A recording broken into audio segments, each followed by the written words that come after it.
Guillaume, je te propose qu'on démarre parce qu'il est 10h04, on a beaucoup de choses à voir.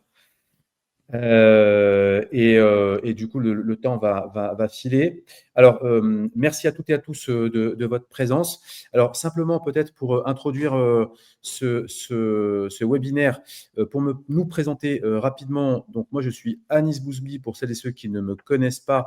Et donc, je suis cofondateur avec Guillaume de iCademia, qui est une agence de formation et d'accompagnement à l'intégration de l'intelligence artificielle.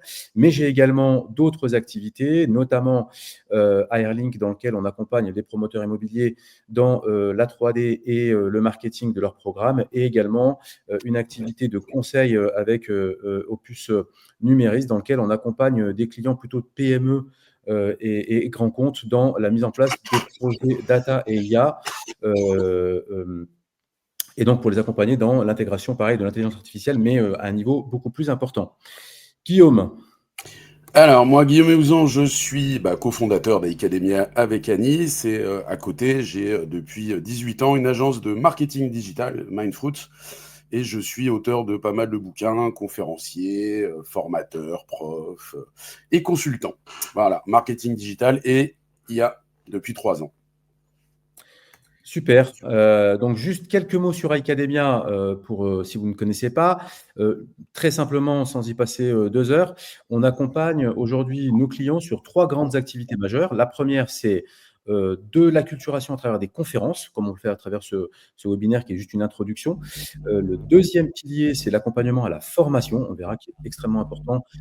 Formation théorico-pratique et pratico-pratique par rapport à votre contexte. Et le troisième point, c'est la mise en place d'agents IA qui aujourd'hui aussi va accélérer, ainsi que la mise en place d'automatisation qui vont déferler dans les entreprises dans les mois à venir. Alors, juste pareil, en guise d'introduction, pourquoi on a appelé ce webinaire Naviguer dans l'océan de l'IA? En fait, on est parti de 3 grands constats. Le premier, c'est une étude qui est sortie récemment, qui a indiqué que globalement, 70% des usages de l'IA, puisque tout le monde aujourd'hui connaît l'IA, tout le monde l'utilise plus ou moins, mais ce qui a été assez surprenant, c'est qu'on pensait que dans cette étude, ou même avant cette étude, que l'IA était beaucoup utilisée en termes de productivité. Alors qu'en réalité, 70% des usages de l'IA étaient utilisés à titre personnel, et que finalement, l'usage d'un point de vue professionnel était extrêmement limité, et que globalement, c'était à peu près 30% des consommations des échanges qu'il y avait avec ChatGPT. Et que globalement, ces échanges pro qui existaient étaient limités finalement à 2 grandes catégories. La première, c'est de faire de la rédaction, et le deuxième, c'est de demander conseil à ChatGPT. Et une des raisons pour lesquelles on arrive à ce constat-là, c'est que finalement, les personnes ne savaient pas forcément comment utiliser ces outils d'intelligence artificielle. Le deuxième constat, c'est que une étude assez récente également présentait exactement la même chose. C'est-à-dire qu'en fait, on perdait beaucoup plus de temps avec l'IA qu'on n'avait de gains. Pourquoi ? Parce qu'en fait, on avait une mauvaise compréhension et un mauvais usage de ces différentes intelligences artificielles. Et le troisième raison, c'est qu'au fil du temps des formations, quand on accompagne nos clients, eh bien, à chaque fois, on a toujours le même retour et la même question qui est: quels sont les outils qu'on doit utiliser et pour quel usage dans l'intégralité de tout ce qui existe aujourd'hui. Et c'est la raison pour laquelle cette conférence, ce webinaire et les formations qu'on mène, on les mène à travers ce prisme qui est naviguer à travers dans l'océan de l'IA, et pour vous expliquer pendant 7 heures justement avec tout ce qui existe aujourd'hui sur les outils. On fera un point sur l'actualité. On vous présentera également des cas d'usage et on vous donnera à la fin, à l'issue de cette présentation, une petite méthode qui vous permettra de savoir comment vous y retrouver et comment mieux utiliser ces outils. Eh ben, je vais démarrer, ça va être à moi. Bonjour à tous. Alors, bienvenue dans ce webinaire, alors qui va être chargé. Je vous rassure, il y a un enregistrement. Je vais faire un premier petit postulat de départ. Je ne vais traiter aujourd'hui que l'IA en mode positif, même si je sais très bien qu'il va se passer plein de choses dans notre société avec l'IA, et je le vois de plus en plus. Mais là, aujourd'hui, on va être sur effectivement la partie professionnelle. on va avoir beaucoup, beaucoup de choses, des outils, des usages, un peu de méthodo. C'est un gros condensé, très condensé des différentes formations. Et dès maintenant... Hi and welcome. Today, we're excited to introduce a new era of innovation. Et c'est parti. Alors, ce que vient de dire Anis, c'est qu'effectivement, on a une très forte adoption de l'IA. Mais par contre, nous, ce qu'on constate de plus en plus, c'est que c'est absolument pas mis en place de façon stratégique, du fait de pas mal d'éléments qui manquent. Un point tout bête, le prompting, le fait de faire les demandes en ligne, où nous-mêmes, les personnes que l'on forme qui nous disent qu'elles maîtrisent, on voit bien que les prompts ne sont jamais structurés. On constate surtout que très peu de personnes créent leurs profils et leurs instructions personnalisées dans ChatGPT, dans Perplexity, dans tous les outils. Il y a une très forte méconnaissance des usages. C'est l'objectif de ce webinaire. Je vais essayer de vous montrer plein d'usages différents. Il n'y a aucune méthode dans l'organisation des workflows. Ça veut dire que quand on veut faire une tâche avec de l'IA, en fait, il va falloir décomposer la tâche pour voir après comment est-ce qu'on va, ce qu'on appelle dans le jargon, itérer avec l'IA. Ça, c'est un gros défaut. Un autre point qui va un peu à l'opposé pour beaucoup de monde, c'est le fait de croire que l'IA, c'est de la magie. Non, pas du tout pour le moment. Et puis, elle est très imparfaite pour le moment. Et après, la très faible intégration dans les process métiers. L'IA, pour le moment, voilà, chacun l'utilise un peu dans son coin. C'est un peu gadget. Il n'y a pas la réflexion de la décomposition de l'ensemble de nos tâches à faire qu'on décompose en workflow. Et ensuite, stratégiquement, au sein de l'entreprise, on voit comment est-ce qu'on va intégrer tous ces systèmes-là. Voilà, l'idée, moi, c'est de vous dérouler un petit peu. Petite précision très importante, surtout avec les nouveautés de ChatGPT depuis 10 jours. Attendez-vous à une énorme révolution au niveau de tous les usages qu'on a dans le digital. On va voir tout à l'heure que ChatGPT dégaine un magasin d'applications qu'on va pouvoir payer avec ChatGPT, qu'au lieu d'aller sur Booking, on ira sur ChatGPT qui, lui, ira dans Booking, etc. etc. La recherche, Google va plus avoir le même rôle, etc. Donc, il faut vraiment intégrer ça dans le fait qu'on va vraiment vivre quelque chose de très costaud. Et pour vous le rappeler, vous avez une loi qui s'appelle la loi d'Amara, qui est une ancienne loi, mais qui est toujours valable sur tout ce qui est nouvelle technologie et révolution technologique, pardon, qui est le fait de surestimer les impacts à court terme. Exemple, là, il y en a plein qui ont dit qu'on allait perdre des millions d'emplois, pas à court terme. Par contre, effectivement, après, à long terme, il va se passer vraiment beaucoup de choses. Très important, la notion de terme avec l'IA. L'IA va globalement 15 fois plus vite qu'Internet. Même vous avez Internet a mis 7 ans avant d'avoir 100 millions de gens connectés. Il faut savoir que ChatGPT a mis 1 mois. D'accord ? Donc là, c'est 84 fois plus rapide. Donc très important. Quand on parle de court terme avec l'IA, en gros, c'est dans 15 jours, 3 semaines. Quand on parle de moyen terme, on est sur l'année. Le long terme, c'est 5 ans, 2030. Donc en 2030, on aura vraiment été bien révolutionné. Donc moi, je vous encourage vraiment à vous plonger dans l'IA. Comme on n'a qu'une heure et que je ne vais pas tout vous détailler, je suis quand même obligé de vous rappeler un point. Hop, 2 secondes. J'ai un bug sur mon enregistrement. Excusez-moi. Je relance mon enregistrement, même si on en a un deuxième en sécu à côté. Hop. Donc, je reprends. Je vous rappelle quand même que l'IA, c'est un modèle statistique prédictif.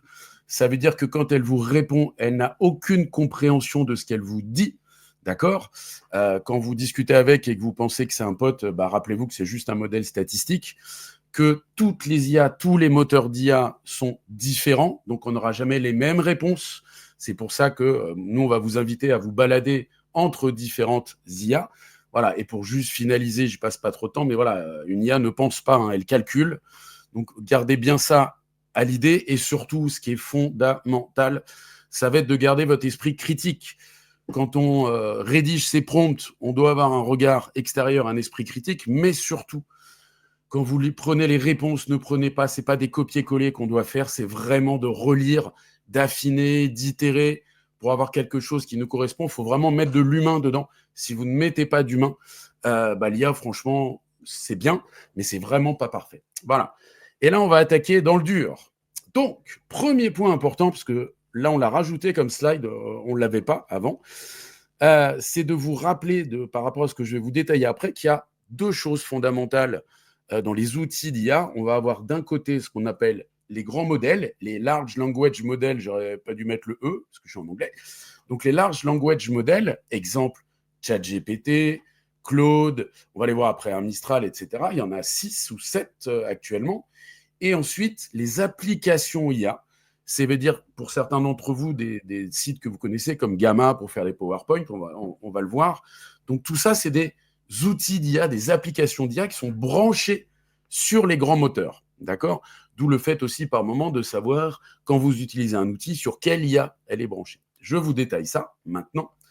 Là, je vous ai mis les 7 grands moteurs d'IA. Donc vous avez le plus connu, ChatGPT, qui est le plus multimodal, qui représente 80% des usages des moteurs dans le monde actuellement, qui vous permet à la fois de travailler du texte, de l'image, de la vidéo. Voilà, ça va extrêmement loin, de la data. On peut à peu près tout faire avec ChatGPT. Je ne dis pas qu'il s'auto-suffit à lui-même, très important, mais effectivement, c'est celui qu'on recommande au départ parce que c'est le plus multimodal, mais vous en avez un deuxième qui est extrêmement multimodal, c'est Gemini, l'outil de Google, en sachant qu'il y a un point très important avec Google, c'est que Google n'a pas qu'un outil. On va en voir plusieurs après. Vous avez des outils comme NotebookLM qui appartiennent à Google, et donc en fait, Google a créé une galaxie en sachant que Google a un autre avantage. Il nous a, nous, comme clients déjà. Et donc, par exemple, grâce à Gemini, on peut avoir une intégration complète, par exemple, avec Google Workspace. Avec l'abonnement Workspace, vous pouvez avoir une intégration, vous avez vos Gmail, votre Drive, tout ça peut être administré avec Gemini. Un peu comme Copilot. J'ai pas mis Copilot comme moteur, parce que Copilot, en fait, n'est pas un moteur d'IA. Copilot, c'est en gros une énorme application d'IA branchée sur ChatGPT et Claude maintenant. Dans les autres outils, très rapidement, vous avez DeepSeek, qui est le modèle chinois, Llama, qui est le modèle de Facebook, qui est extrêmement utilisé quand vous allez utiliser WhatsApp, notamment.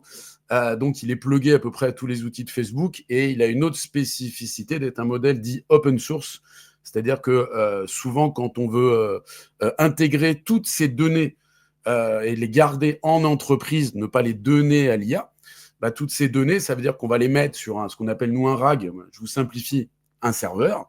En gros, j'ai mes données sur mon serveur et je vais mettre une IA sur le serveur.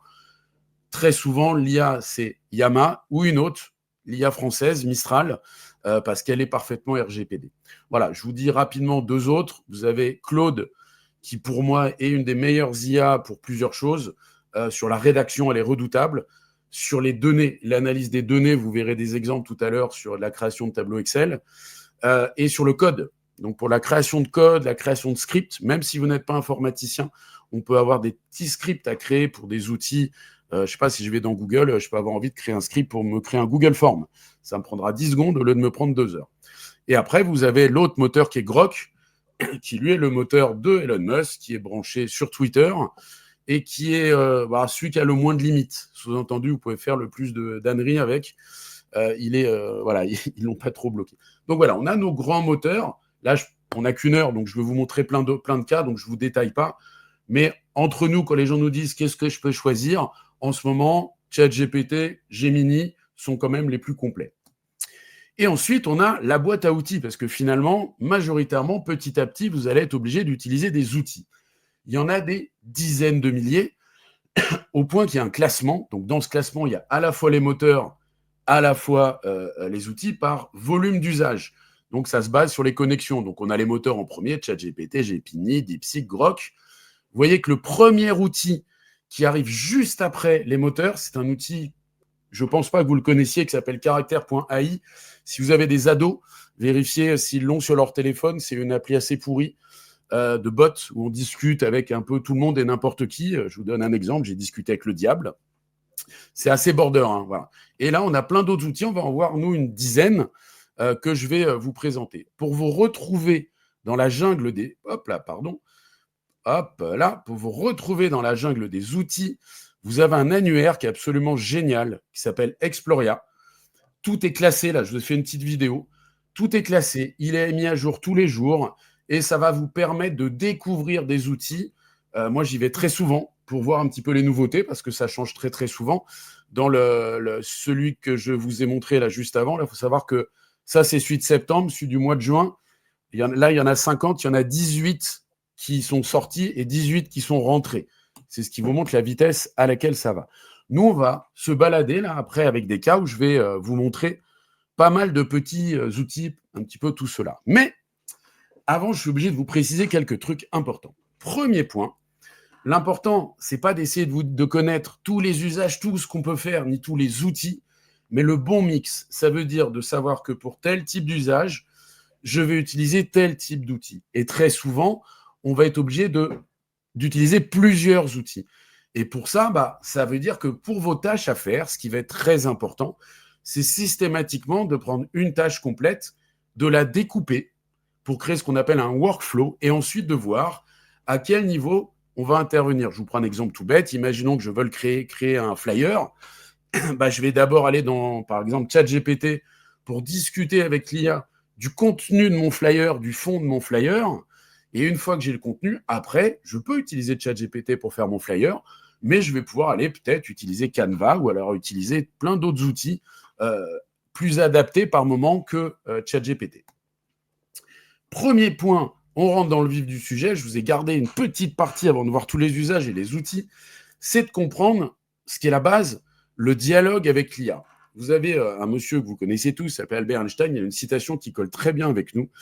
Si j'avais 1 heure pour résoudre un problème dont ma vie dépendait, je passerais les 55 premières minutes à chercher la meilleure question à me poser. C'est exactement ce qu'il faut se faire avec les IA. Ça veut dire que le point de départ le plus important va être le prompting.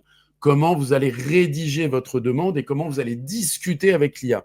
Et là-dessus, on constate que aujourd'hui, il manque toujours, il y a un manque de connaissances. Premier point de départ, le fait de créer vos profils personnalisés dans ChatGPT, vous cliquez sur votre petite tête en bas à gauche, vous allez pouvoir créer votre profil. Vous pouvez le faire dans Gemini, ça s'appelle pas profil, mais je ne sais plus le nom, mais voilà, dans Gemini, dans Perplexity, dans Claude, dans GenSpark, dans tous les outils. Créez votre profil personnalisé pour que l'IA sache ce que vous faites et comment elle doit vous répondre, avec quel niveau elle doit vous répondre. Rien que quand vous aurez fait ça, déjà, ça va vous changer la vie. Le deuxième élément, après, on va voir comment est-ce qu'on fait du prompt, et vous allez voir qu'un prompt, c'est très structuré, mais on ne va pas rédiger nos prompts nous-mêmes, c'est long, c'est compliqué.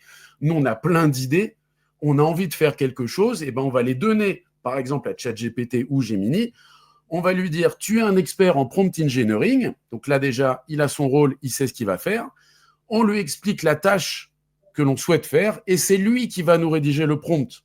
Et là, on met un coup d'esprit critique dessus, on regarde le prompt, on modifie, on change, et c'est ce prompt-là qu'on va utiliser. Troisième point fondamental que vous oubliez très souvent, poser des questions. Exemple, je veux faire quelque chose, je fais mon prompt, avant de valider mon prompt, je vais demander à l'IA s'il lui manque des informations. Et là, elle va vous dire, ce serait bien si tu me donnais telle info, telle info, telle info. Et là, du coup, moi, l'enregistrement, il boude aujourd'hui, c'est pas grave. Donc, ça veut dire que ça va être fondamental de lui poser ces questions. Ensuite, j'ai mis avez-vous besoin, j'ai doublonné, pardon. Donc, avez-vous besoin d'informations plus précises, c'est ce que je demande à l'IA, pardon. Et ensuite, dernier point, demandez à l'IA de vérifier sa réponse. Si vous faites notamment des datas, des données, c'est fondamental de lui demander de vérifier sa réponse pour un truc tout bête. Quand vous faites un prompt, l'IA, elle va plonger, je ne vous ai pas détaillé, je le fais en formation, mais là non, va plonger dans un corpus de données absolument démentiel où, elle peut très bien se planter, faire ce qu'on appelle les hallucinations ou des erreurs. Quand elle vous a donné sa réponse, et vous lui demandez de vérifier sa réponse, là, elle repart de sa réponse et elle redécoupe tout avec son corpus. Donc, ça veut dire qu'elle inverse le process. Et c'est là où elle va trouver si elle fait des erreurs. Donc, très important, je crée mon profil, je me mets au self-prompting, je demande à l'IA si elle a besoin de précision ou je n'hésite pas à lui poser des questions et je vérifie ma réponse. Maintenant, maintenant la structure du prompt avant d'attaquer les cas. Un prompt, ça a obligatoirement une grosse structure. On a plusieurs parties fondamentales. La première, c'est de lui donner un rôle à l'IA. L'idée, c'est pas qu'elle va se dire « Ah, je suis prompt ingénieur », c'est pas ça. C'est que quand on lui donne un rôle, exemple, tu es un expert en marketing digital, dès le départ, elle sait que dans son corpus de données, elle va aller taper dans le marketing digital. C'est juste ça. Ensuite, le point le plus important, ça va être de lui donner des infos, du contexte. C'est pas 3 lignes le contexte.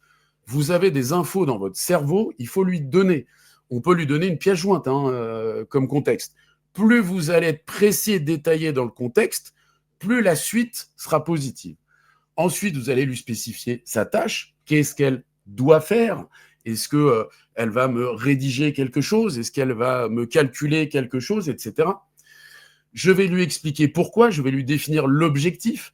Exemple, je veux rédiger un article, mais quel est l'objectif de cet article? C'est d'intéresser les gens, c'est un article de blog pour intéresser les gens. Je vais lui demander de rédiger une page de vente. Le but, mon objectif, c'est d'avoir des leads. Il faut qu'il ait cette info-là. Ensuite, vous allez définir le ton. Ça, malheureusement, je n'ai pas trop le temps de vous le détailler, mais en formation, on détaille tous les tons. Vous avez moi, j'en ai listé plus de 300 différents. Donc, tout le monde met ton professionnel. Il y a des dizaines et des dizaines de tons utiles pour affiner sa rédaction. Et c'est ce qui va changer les choses derrière. Voilà, moi, j'utilise très souvent le ton humoristique ou le ton sarcastique pour faire des activités perso. Et il se débrouille très, très bien. Ensuite, vous allez lui donner des exemples de ce que vous voulez. Un type de contenu, un type de tableau. Vous allez lui demander comment il doit formater sa réponse. Est-ce que je veux un article de 300 mots, un article de 800 mots? Si je veux un tableau, quelles sont les colonnes que je souhaite? Vous voyez le truc déjà? J'ai fait le rôle, le contexte, la tâche, l'objectif, je définis le ton, je fournis des exemples, je formate. Et après, les contraintes, s'il y a des choses que je ne souhaite pas. Exemple du juridique, il doit tenir compte de quelques règles juridiques. Si je lui demande une analyse de données, je lui dis précisément le type de truc et ce que je ne veux surtout pas. Voilà. Et là, vous avez un prompt. Bien entendu, vous le faites en self-prompting, sinon c'est compliqué. L'autre point... Excuse-moi, Guillaume, juste là-dessus, si tu reviens en arrière, vous l'avez compris, c'est un point très important pour ne pas perdre de temps aujourd'hui, pour être efficace. C'est vrai que le self-prompting, c'est devenu la clé. Le plus important, là où vous allez perdre du temps, c'est la partie contexte et exemple. Si vous ne travaillez pas cette partie-là, comme vous l'avez compris, moins vous lui donnez de contexte en entrée et d'exemples à suivre, moins vous aurez une réponse de qualité. Et souvent, c'est ce qu'on entend aussi en formation, je n'ai pas la réponse que je souhaite. Voilà, et c'est vraiment la bonne pratique à suivre. Je reprends. Alors, point important, je ne vais pas vous les détailler, mais et je prends l'exemple de ChatGPT qui est le plus complet. Mais par exemple, là, c'est ce qu'on avait avant l'été. Le slide suivant, c'est ce qui est arrivé depuis 15 jours. Dans ChatGPT et les autres IA, il y a beaucoup de fonctionnalités et malheureusement, vous n'utilisez pas ces fonctionnalités. Je vous ai parlé du profil. Vous avez Projet, qui est certainement une des meilleures fonctionnalités de ChatGPT pour créer des projets. Dans ce projet, vous allez lui intégrer des instructions, vous allez lui intégrer des documents et ensuite, tous les chats de ce projet tiendront compte de ces instructions et de ces documents. Vous avez les GPTs, c'est super facile à créer pour, je peux me créer un GPTs pour répondre à mes mails, où je vais le préformater. Je peux créer un GPTs pour faire des petites analyses de documents aussi, ou par exemple, je vais lui demander d'analyser des devis ou mes propositions, parce que je l'ai préformaté pour faire ça, le vocal aussi. Et là, depuis une semaine, voilà toutes les nouveautés qui ont débarqué. Ça veut dire que là, ChatGPT va intégrer des applications, comme Apple l'a fait dans son temps. Donc là, elles arrivent en France. Donc Booking, Figma pour créer un site, etc., etc. Ils ont dégainé Sora 2 pour créer des vidéos qui sont absolument exceptionnelles. Dans ChatGPT, on a maintenant un système qui s'appelle les branches, que vous n'avez peut-être pas vu. Il faut cliquer sur les 3 petits points quand vous êtes dans un chat. Ça vous permet, dans un chat, de reprendre un point précis et de créer un autre chat. Donc une branche comme un mapping, une branche avec un autre chat en partant de ce point. Pour les devs, on va avoir des connecteurs complets qui sont en train d'exploser. Donc là, déjà, on peut connecter Gmail, on peut connecter plein de choses. Et ça va accélérer avec... On a déjà Drive, il y a Dropbox, Steam et compagnie. Ils nous ont intégré depuis une semaine le fait de pouvoir créer des agents IA directement. Alors, ce n'est pas dans ChatGPT, c'est dans la partie API. Ils ont sorti ChatGPT Pulse, que vous n'avez pas vu. ChatGPT Pulse, ça vous permet de vous créer des petites automatisations. Vous allez demander, par exemple, à ChatGPT de vous faire d'aller regarder vos mails tous les soirs de 19h à 9h du mat. Et quand vous allez vous connecter à 9h, il vous fera un récap en fonction de ce que vous lui aurez demandé, tous vos mails. Voilà. Et après, on va avoir le check-out, c'est-à-dire le paiement avec ChatGPT. Ça, c'est juste pour vous dire que c'est en train d'accélérer à vitesse grand V. Et je vous recommande fortement de vous former avec nous, si vous voulez, ou avec d'autres, mais ou de vous cultiver en ligne, mais il faut vraiment se former, sinon tout le monde va être largué. Point fondamental avant de regarder les cas d'usage, là, c'est vraiment l'explosion. On vient de vivre depuis 2022 la sortie de ChatGPT, on s'est habitué à faire du prompting. Là, on a vraiment accéléré depuis quelques mois sur l'ère de l'automatisation. Donc, je rappelle, l'automatisation, c'est le fait de créer un process automatisé. C'est globalement linéaire. C'est vraiment un truc très répétitif. Si ça plante, l'IA ne fera rien, ne changera pas. Et là, on rentre dans l'ère des agents IA qui sont beaucoup plus proactifs et autonomes. On va dire à l'IA, tu te débrouilles, tu peux aller chercher là. Je veux que la finalité, ce soit ça. Et elle va se débrouiller pour arriver à la fin. Donc, c'est encore un step suivant. Et je ne sais pas s'il y aura d'autres steps, mais déjà, celui-là va être très costaud. Donc, il faut vraiment comprendre ça parce que dans les entreprises, la partie simple prompt, c'est sympa, ok, on l'utilise bien. La partie automatisation, on commence déjà à être pas mal à l'utiliser et c'est assez redoutable. La partie agent, on va pouvoir automatiser. Je suis obligé de prendre le verbe automatiser parce que ça va avec les agents, c'est aussi une forme d'automatisation. Mais voilà, on va pouvoir mettre en place des agents qui vont nous simplifier la vie. On va pouvoir créer des agents, des bots pour répondre au téléphone, ça peut être des bots pour répondre aux mails, ça peut être pour créer des plaquettes, ça peut être pour créer plein de choses. Voilà, on peut faire 1 milliard de choses, on va voir des petits exemples. Et j'attaque dans les cas d'usage et de transformation. Vous allez voir, j'en ai mis pas mal. Le but, c'est pas que vous compreniez parfaitement comment on le fait, c'est de découvrir ce que l'on peut faire. Parce que c'est en découvrant et en comprenant ce qu'on peut faire avec l'IA qu'ensuite, on va vraiment s'y mettre. Alors, je vous les ai mis ça va monter en volume. Le premier point, c'est la première révolution qui est phénoménale, c'est les recherches web. Donc, depuis, Google est né en 98. Nous, en France, on l'utilise en gros depuis 2001, à peu près, on commence. Donc, avant, on posait une question à 2 balles à Google. Maintenant, on a des outils. Donc, là, on en a 2. Il y a Perplexity, après, je vous montre GenSpark, qui vont nous permettre de faire ce qu'on appelle de la deep research, de la recherche approfondie. Là, par exemple, c'est une recherche faite pour un client dans un secteur très spécifique de la certification, dans le secteur HVACR. Sauf que je ne lui pose pas une question. Je lui pose 6, 7, 8, 9, 10 questions. Je vais lui demander de me faire une recherche approfondie et je vais avoir un rapport complet derrière. Non pas juste des liens comme dans Google. Pour vous montrer ce que ça peut donner, là, vous avez un outil que je vous invite à regarder. Moi, c'est un de mes chouchous, GenSpark. C'est un outil chinois qui a 5 ans d'avance sur tout le monde. Donc, GenSpark, ce n'est pas un modèle. Il utilise des modèles, mais c'est plus sur un système d'agents IA. Quand on va lui faire une grosse demande, il a plein d'agents IA qui vont travailler. Et on peut à la fois lui faire des demandes, on peut faire des présentations, vous allez voir après PowerPoint, des documents, de la data, de la vidéo, on peut tout faire avec. Exemple de démonstration, je coupe ça. Exemple de petite démo, là, on a fait une étude de marché complète. Là, vous avez juste un extrait du prompt qui faisait 2-3 pages. Et j'ai demandé à la fois qu'il me fasse l'étude complète, il m'a fait l'étude complète. Puis tant qu'à faire, on va pas se fouler, je lui ai demandé de me la présenter. Et donc, il me crée un PowerPoint derrière, exportable, qui est absolument nickel, sur lequel je pense que j'aurais passé une semaine. En gros, entre le prompt et la fin et l'étude, j'y ai passé 1 heure. Donc ça, GenSpark, fondamental, allez fouiner dessus, amusez-vous dessus pour créer des diapositives, de la recherche approfondie, etc. Deuxième axe, très important dans les basiques, les comptes rendus de réunion et de rendez-vous. Il faut savoir qu'avec l'IA, on peut se simplifier la vie. Donc, vous utilisez tous des outils de visio qui vous proposent des comptes rendus, Teams, Zoom, Meet, etc. Le problème, c'est qu'on n'utilise pas tous les mêmes outils. Donc, vous avez des plateformes comme Fireflies ou TLDV qui vont vous permettre de se plugger sur toutes vos réunions en ligne. Et donc, de là, vous allez récupérer toutes vos synthèses, vos résumés au même endroit. Il y a un autre outil pour les rendez-vous externes. Alors, je ne l'ai pas sous la main. C'est le Plaude, qui est ici. Donc, ça peut se présenter sous forme d'un petit bijou, mais ça se présente, moi, je l'ai en plus classique. Par exemple, le Plaude, moi, il suffit que je le colle. Il est aimanté, je le mets derrière mon téléphone. Je peux enregistrer des conversations téléphoniques, même sans le haut-parleur. Et derrière, je récupère la transcription, les infos, sous une multitude de formats. Donc ça, voilà, pensez vraiment à ça, les rendez-vous physiques. Moi, je sais que maintenant, j'enregistre tout, ça me simplifie la vie. On va voir qu'on peut même tout fusionner dans d'autres plateformes. L'intérêt de ça, Moi, Ouais, juste vas-y. titre là-dessus, d'ailleurs, petit rapide, usage derrière, si tu reviens juste derrière, sur les notes, bah, en fait, qu'est-ce que ça permet? Bah, ça permet typiquement quand on veut rédiger un mail de synthèse pour l'envoyer à son client, de pouvoir le faire assez rapidement ou à ses collaborateurs.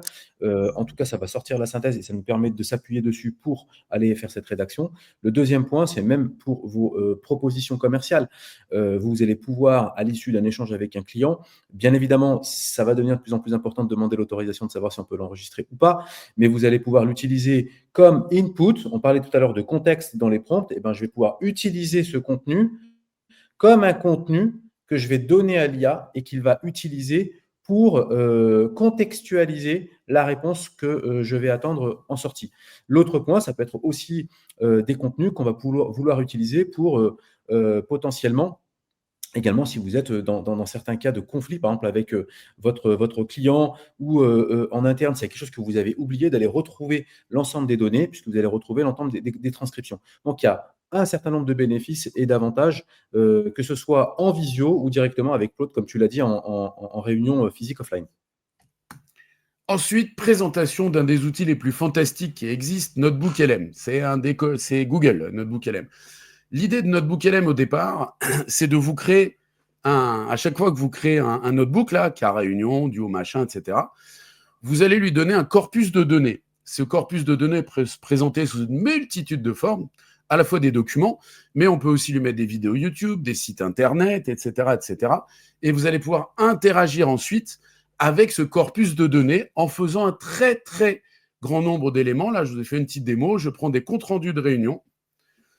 Je lui demande de me faire une carte mentale et j'ai une carte mentale complète de mes comptes rendus de réunion. Et je peux interagir avec, lui poser des questions, lui dire quand est-ce qu'on a parlé de ça, quel jour, etc., etc. Mais, et on va le voir dès maintenant, c'est un outil qui veut, par exemple, vous permettre de vous simplifier la vie et de gagner du temps. Moi, je passe ma vie à écouter des vidéos YouTube et il y a des moments où j'en peux plus. Donc là, par exemple, c'était une vidéo en anglais. Je ne suis pas un spécialiste. J'avais une vidéo en anglais sur toutes les nouveautés de ChatGPT. Je prends la vidéo, vous allez voir, c'est assez génial. Je prends la vidéo, je crée mon notebook, je mets ma vidéo, je mets juste le lien de la vidéo, je l'envoie. Et derrière, j'ai une carte mentale, des fiches d'apprentissage, des quiz. Je peux faire, on va voir après, résumé audio, résumé vidéo tout à l'heure, mais voilà, on peut se faire à la fois un mapping complet et surtout là, on a toute la synthèse de la vidéo. Point important, je pourrais mettre 10 vidéos sur le même thème. Là, c'est les quiz, c'est génial. Je peux mettre 10 vidéos sur la même thématique pour avoir vraiment une synthèse extrêmement complète sur un thème qui m'intéresse. Donc, Notebook, pour ça, il est redoutable. On va voir tout à l'heure qu'on peut créer d'autres choses avec Notebook. Autre exemple redoutable, le fait de créer des tableaux Excel très facilement en partant d'autres sources de données. Je vous prends un exemple. Là, j'ai dû gérer un truc bancaire avec ma société, que ma banque old school est pas foutue de me sortir des tableaux Excel. J'ai donc droit à des magnifiques relevés en PDF bien pourris. J'ai mis tous les PDF de mon année. Je lui ai demandé de me créer un tableau Excel complet. Et donc, j'ai récupéré mes tableaux Excel absolument complets sur de mes relevés bancaires, ce qui m'a permis de tout analyser et de trouver les infos. Et alors, le petit délire pour info, c'est que je ne lui avais pas demandé, mais il me l'a fait. Quand il a récupéré pour me sortir l'Excel, il m'a aussi fait un magnifique récap de mon activité en m'identifiant mes frais fixes, mes frais ceci, mes abonnements. Voilà. Et du coup, j'ai continué de discuter. Précision, là, je l'ai fait avec l'outil qui s'appelle Claude d'Anthropic, qui est un modèle LLM. En ce moment, si vous voulez travailler, faire des tableaux Excel, notamment en partant de PDF, je vous recommande Claude. Je trouve que ChatGPT se plante pas mal. Là, ça va intéresser beaucoup de monde. C'est des comparaisons de devis. Donc là, par exemple, c'est dans l'univers du BTP de l'immobilier.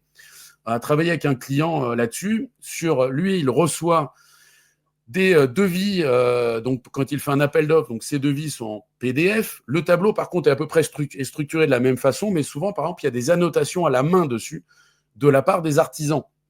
Eh bien, on a testé. Claude nous a récupéré 100% des contenus, nous a créé les tableaux, a récupéré les contenus manuscrits. Et derrière, il nous a fait une analyse complète, comparative. Donc, on a, alors je n'ai pas pu vous mettre tout le tableau, J'ai mis, je sais plus, voilà, on a tout le tableau là. En fait, j'ai une comparaison complète entre les différents devis dans les autres colonnes du tableau. Et après, j'ai une analyse complète des éléments où il me dit là-dessus, tu es au-dessus, là-dessus, c'est en dessous. Et on lui a même demandé de nous comparer ça par rapport au marché. En l'occurrence, c'était une formation qu'on faisait en Suisse. Donc, on lui a demandé de nous comparer ça sur le marché de l'arc lémanique. Les architectes avec qui on faisait la formation nous ont confirmé que les données étaient bonnes. Donc, je pars d'un PDF, j'ai récupéré des tableaux, j'ai pu comparer. Donc, imaginez, quand vous récupérez des stocks de devis sur un appel d'offres, bah, vous allez pouvoir vous régaler. Ensuite, la gestion des mails. Alors, j'aurais pu vous mettre un petit truc en vous montrant un petit truc, genre je prends mon mail, c'est la base, c'est écrit ici. Vous le mettez dans ChatGPT et vous lui dites réécris-moi mon mail, c'est un mail professionnel. Voilà, on lui fait un blabla. Mais là, je vous l'ai mis parce que ça a vraiment évolué. C'est-à-dire qu'on peut faire le prompt simple, mais maintenant, on peut connecter notre Gmail. Donc là, on peut faire beaucoup plus de choses. Sur ChatGPT ou d'autres, vous pouvez créer un projet dans lequel vous ou un GPTs dans lequel vous allez lui mettre des informations sur la façon dont vous souhaitez qu'il vous réponde. Vous allez pouvoir utiliser la fonctionnalité Pulse. Vous allez avoir une tâche automatique qui va interagir avec vos mails si vous avez mis le connecteur. Et le step suivant, vous allez maintenant pouvoir créer des agents IA. On pouvait déjà le faire, hein, mais limite, là, on peut le faire dans ChatGPT aussi, même si il n'y a pas que ChatGPT, mais c'est eux qui ont dégainé ça. Je vais pouvoir me créer un agent IA de réponse automatique à mes mails ou au moins de les mettre en brouillon. Donc là, sur les mails, ce qui est important, c'est de comprendre que l'usage accélère.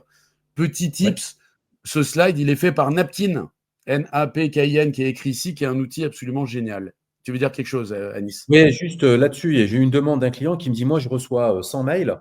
Je ne sais plus quand, en fait, j'arrive le vendredi soir et se passe le week-end. Et en fait, il y a plein d'événements qui se produisent. Et quand j'arrive le matin, en fait, je reçois une centaine de mails et j'arrive pas à les trier. Et bien là, en fait, vous allez pouvoir demander une task quotidienne en disant, bah, tiens, tu vas aller directement sur mes mails et tu vas me sortir les mails les plus urgents à traiter et faire le tri finalement entre les mails urgents, les mails importants et ceux que je peux traiter en troisième rideau. Donc, ça va permettre aussi, voilà, là, on parle de productivité et de focus sur des tâches qui apportent de la valeur. Ensuite, un autre point qui est absolument génial avec l'IA, c'est le fait de travailler des brainstorming, tout ce qui est idéation. Je pense qu'il y en a pas mal qui ont commencé à le faire, mais la majorité d'entre vous n'utilisez pas une fonctionnalité absolument géniale des IA, c'est l'évaluation. C'est des modèles stats.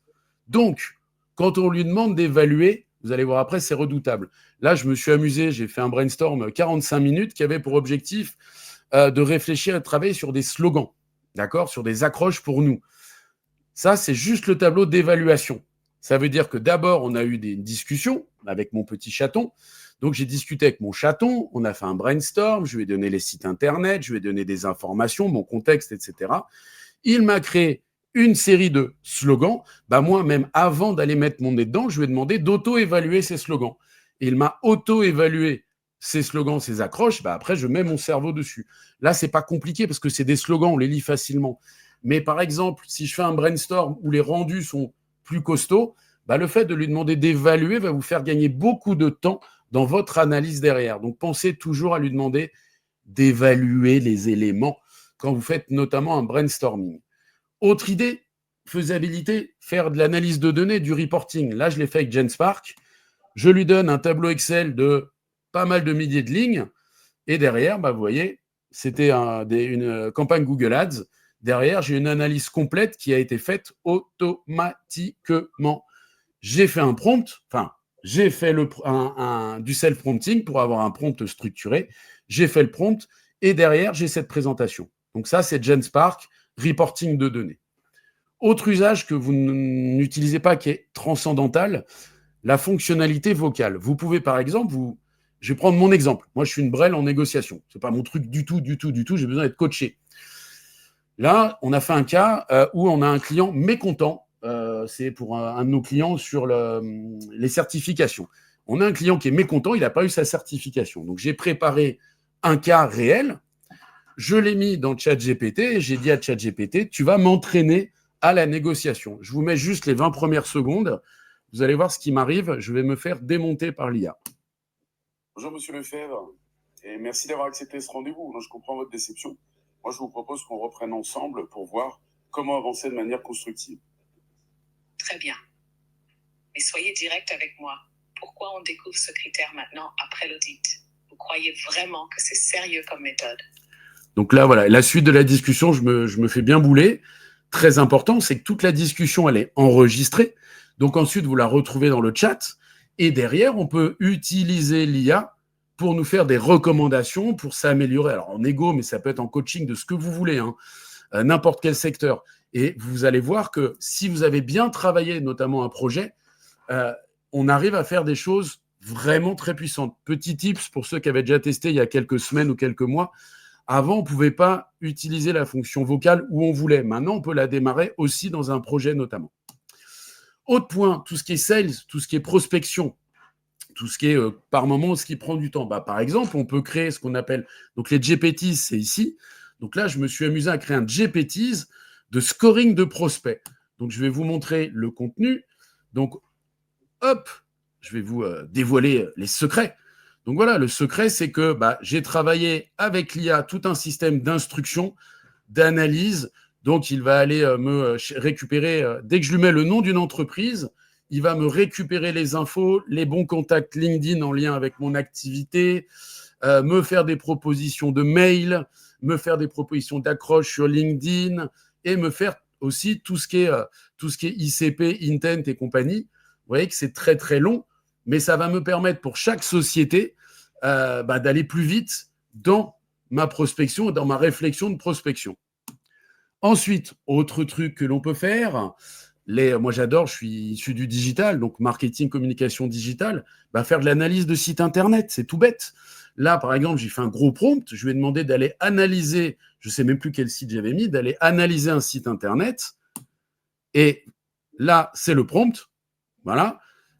Là, c'est Genspark qui fait tourner tous ses agents. C'était mon site que j'avais fait.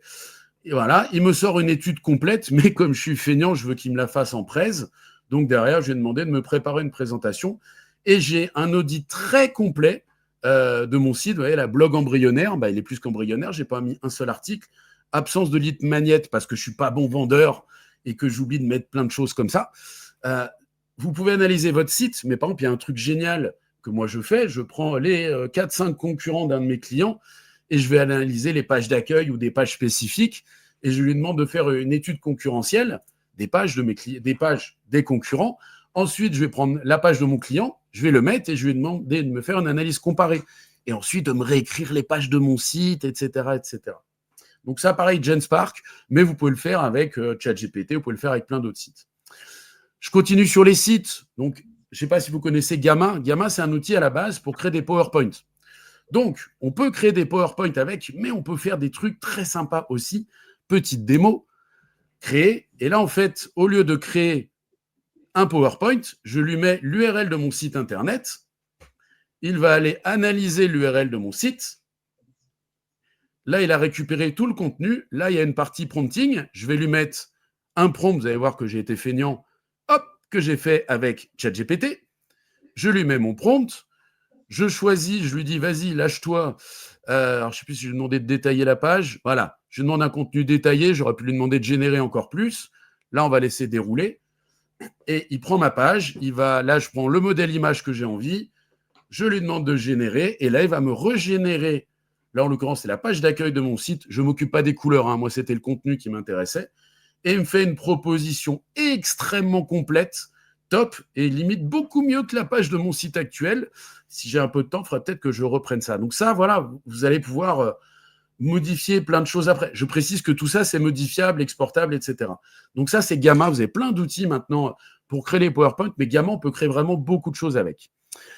Je reviens à mon copain NotebookLM. Là, vous allez halluciner si vous ne connaissez pas. Donc, hormis créer des cartes mentales, des rapports, des quiz, comme on a vu tout à l'heure, on peut lui demander de l'audio et de la vidéo. Là, je lui ai juste mis la page d'accueil de notre site iCademia et je lui ai demandé de me générer un résumé audio, un résumé vidéo. Je vous mets juste le début de l'audio. C'est un webinar entre 2 personnes. Promettre de gagner 10 heures de productivité par semaine grâce à l'IA, c'est l'accroche d'Academia. Franchement, ça fait un peu lever un sourcil, non ? Ah oui, clairement. 10 heures, c'est énorme. On se demande tout de suite ce qu'il y a derrière. Donc voilà, ça c'était le step 1. Je me suis fait un audio, je suis intervenu pour une très grosse mairie. Notebook, maintenant, sachant qu'on peut faire en plusieurs langues, au niveau tourisme, ils ont créé plein de podcasts sur pas mal, avec Notebook LM, sur plein de petites choses, et ils gagnent un temps fou, puis ils gagnent un peu d'argent. On peut le faire en vidéo aussi, je ne vais pas vous la mettre trop longtemps. Récupérer une. Alors, vous, au cœur de la stratégie de travail. Et derrière tout ça, il y a deux têtes pensantes. D'un côté, c'est nous. Donc là, il me crée une vidéo avec des slides commentés. Je lui ai juste mis la page d'accueil de mon site. J'aurais pu lui mettre un document, je peux lui mettre un bouquin, je peux lui mettre plusieurs documents. Et là, vous pouvez créer des outils que vous allez pouvoir mettre sur votre site, envoyer par mail, etc., etc. Et on va passer maintenant à la partie Guillaume, je te coupe rapide parce qu'il est 50. Ouais, juste Notebook LM, un point très important, c'est un outil super puissant qui fait partie de la galaxie Google, comme vous l'avez compris. Souvent, ceux qui ont Google Workspace négligent cet outil-là et passent par ChatGPT, alors qu'il a un trésor d'outils et de fonctionnalités. Notamment sur Notebook LM, il y a plein d'autres cas d'usage qui sont intéressants. L'analyse de documents de RFP, la possibilité de pouvoir analyser dernièrement. J'ai eu cette demande d'une cliente qui me disait, et ça colle avec ce que tu disais, Guillaume, qui me disait, tiens, j'avais des scripts d'appels téléphoniques, mais enregistrés, que je voulais analyser. Je les ai mis dans ChatGPT. ChatGPT ne lisait pas les MP3. Alors, on les a mis dans Notebook LM. Et là, on a récupéré une trentaine d'écoutes et on a fait l'analyse entre les points positifs et les points d'amélioration. Et automatiquement, ça permet de déclencher le plan d'action. Donc, Notebook LM fonctionne également, point très important, sur l'analyse de vos documents. C'est-à-dire qu'il ne va pas forcément aller, comme les autres outils d'LLM, s'appuyer sur son corpus de données. Concentre ces données. C'est nous qui créons le corpus de données. C'est nous, voilà, on crée le corpus de données, pardon. On crée le corpus de données et les recherches que vous allez poser, que vous allez mener, vont être faites directement sur la base de vos documents. Allez, on est parti sur les images. Donc, les images, ça a explosé depuis avant l'été. Et encore plus cet été avec le lancement par Gemini de Nano Banana. En fait, Nano Banana, c'est un surnom, je précise, c'est Gemini 2.5 Flash Image, qui nous permet, alors on pouvait déjà avec ChatGPT avant créer des images comme celle-ci, qui sont assez sympas. Quand je vous mets celle-là, ça veut dire qu'on peut créer des flyers, des affiches, tout ce qu'on veut. Nano Banana vient de débarquer, extrêmement puissant. Donc là, j'ai pas mal d'exemples dans l'IMO, parce que c'est là où effectivement c'est le plus sympa. Donc voilà, on va pouvoir partir d'une image, partir dans l'immobilier de ce qu'on appelle une perspective et la transformer, la modifier. Mais on peut aller plus loin, pas qu'avec Nano Banana, mais avec d'autres outils professionnels. Donc là, c'est, comme je sais qu'il y a pas mal de monde qui est dans l'immobilier, là, on voit avec certains autres outils ce qu'on peut commencer à obtenir en partant juste du plan.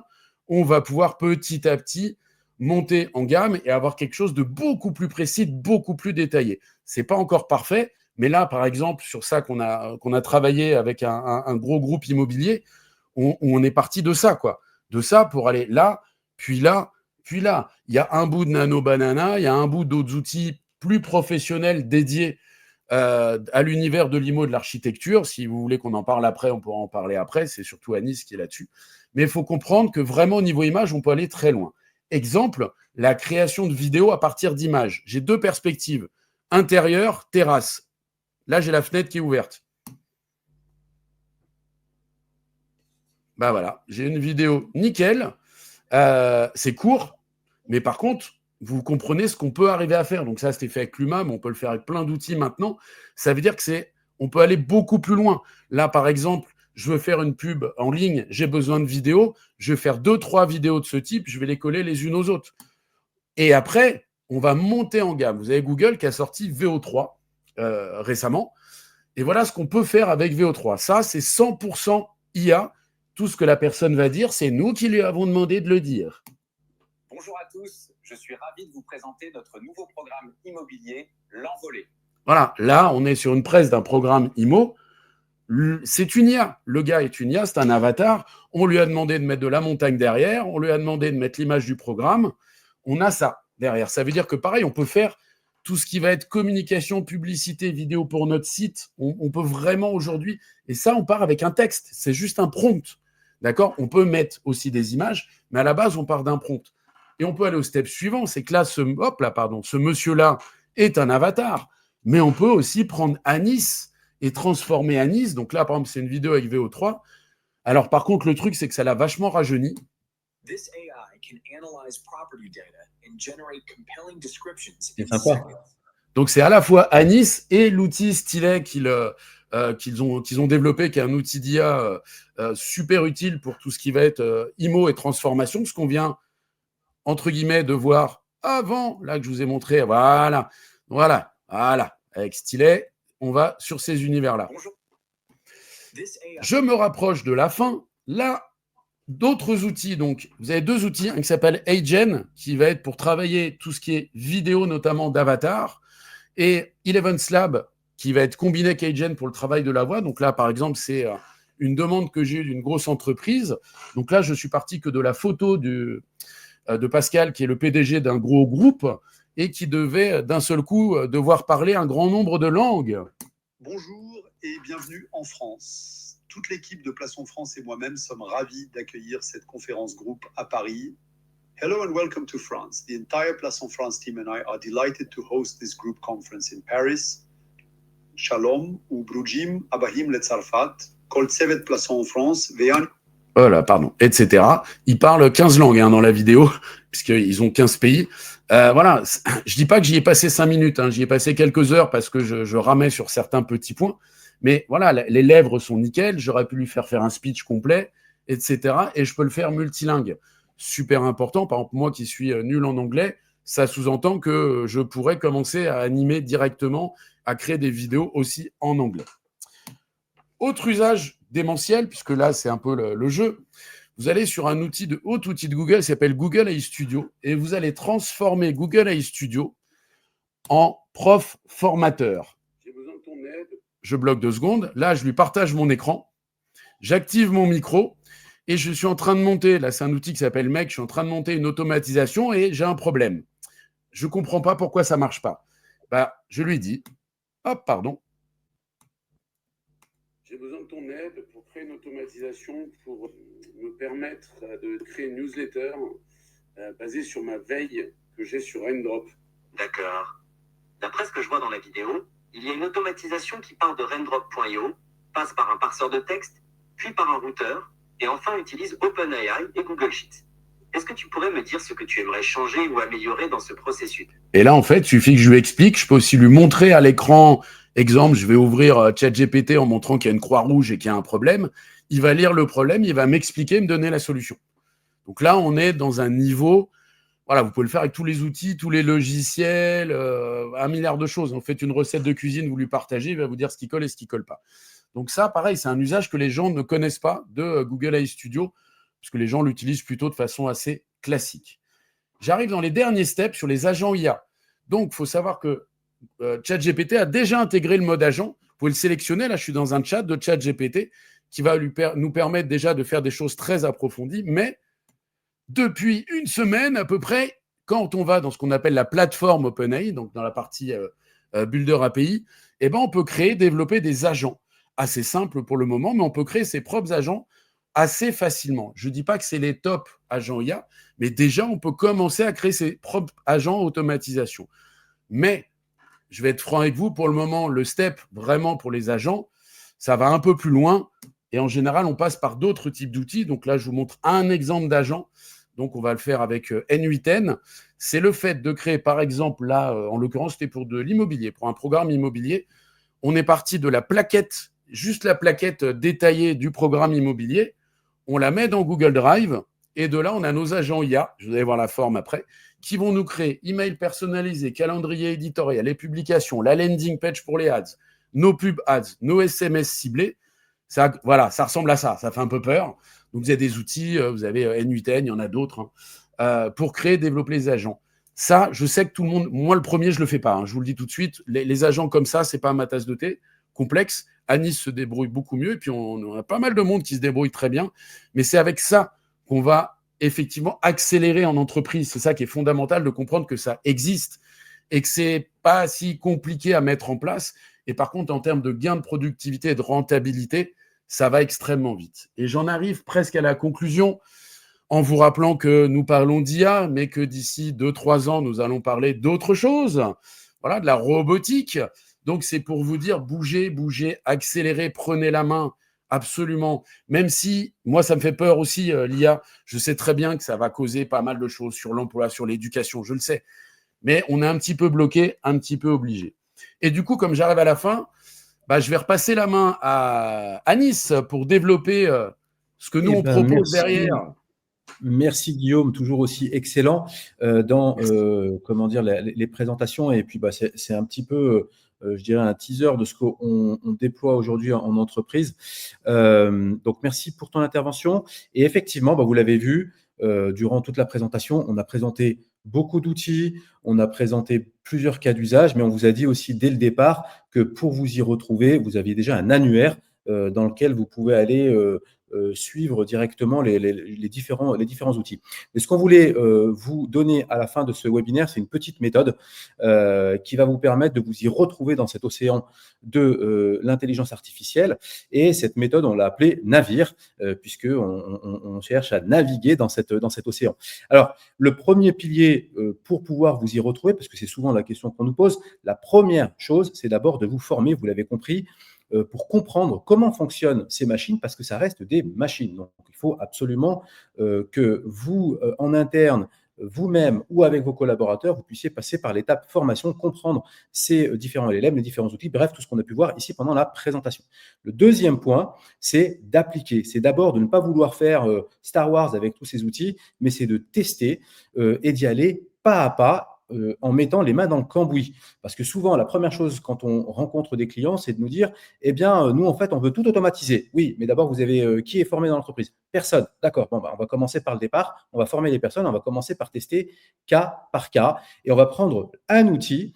Et c'est une des recommandations qu'on vous donne, c'est d'utiliser un outil ou deux outils. On a parlé par exemple de ChatGPT. Si vous êtes dans l'environnement Google, allez dans Gemini. Et puis d'aller regarder les fonctionnalités, puisque vous l'avez compris, il y a une explosion de fonctionnalités dans un seul outil. ChatGPT aujourd'hui est en train de renverser complètement la table avec un certain nombre de fonctionnalités. Il va y avoir des impacts sur le business, sur votre business. On parlait de SEO tout à l'heure, on parlait d'applications, on parlait de créer vos propres applis, vos propres agents. Bref, il y a une révolution. Donc, regardez déjà un outil, passez-y du temps, testez, itérez.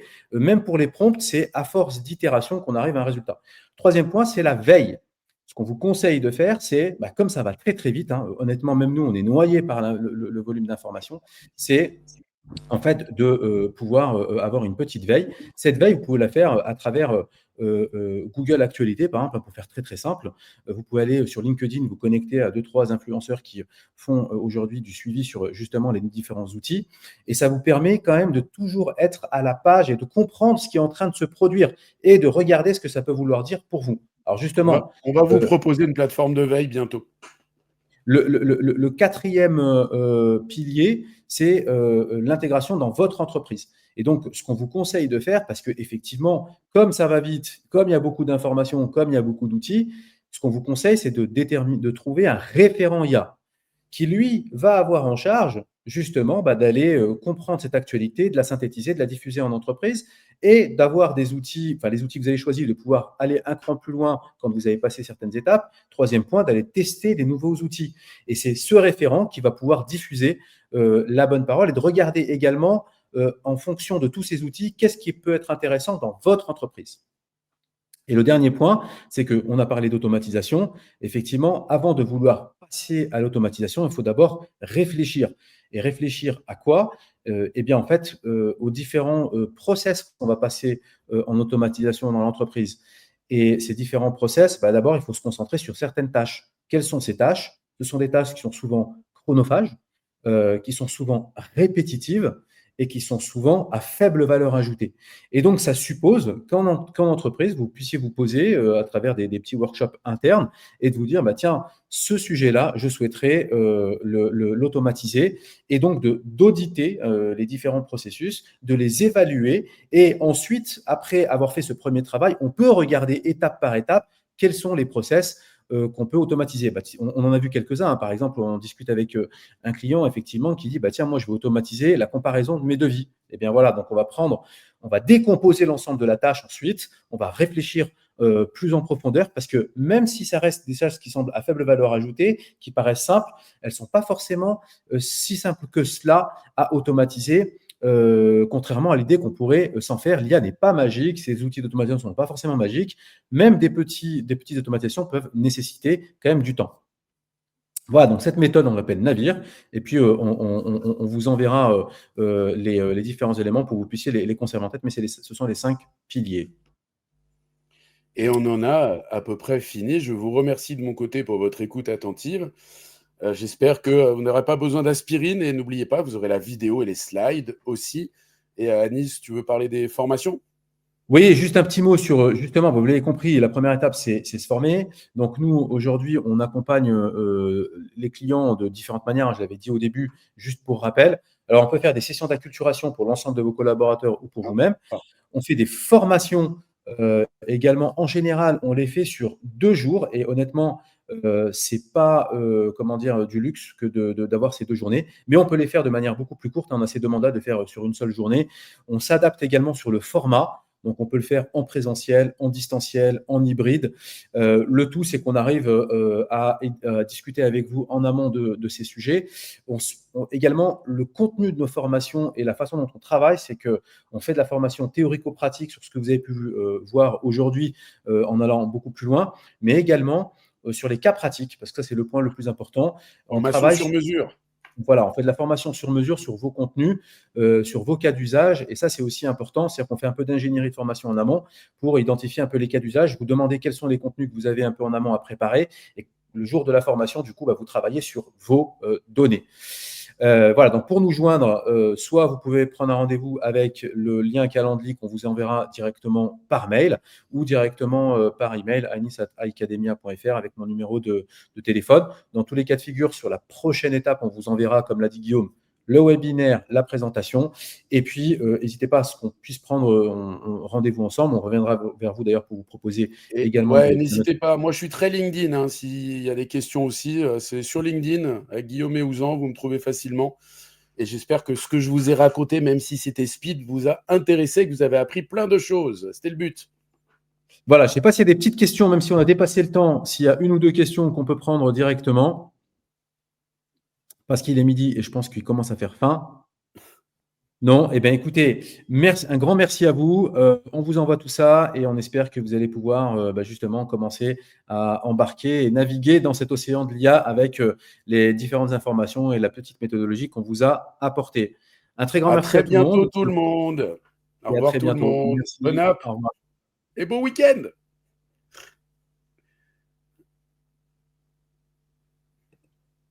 Ne pas oublier de récupérer l'enregistrement. Moi, ça a planté. Hein. Ah, cool. Merci. Merci. Merci à tous ceux qui disent merci. J'aime bien les merci.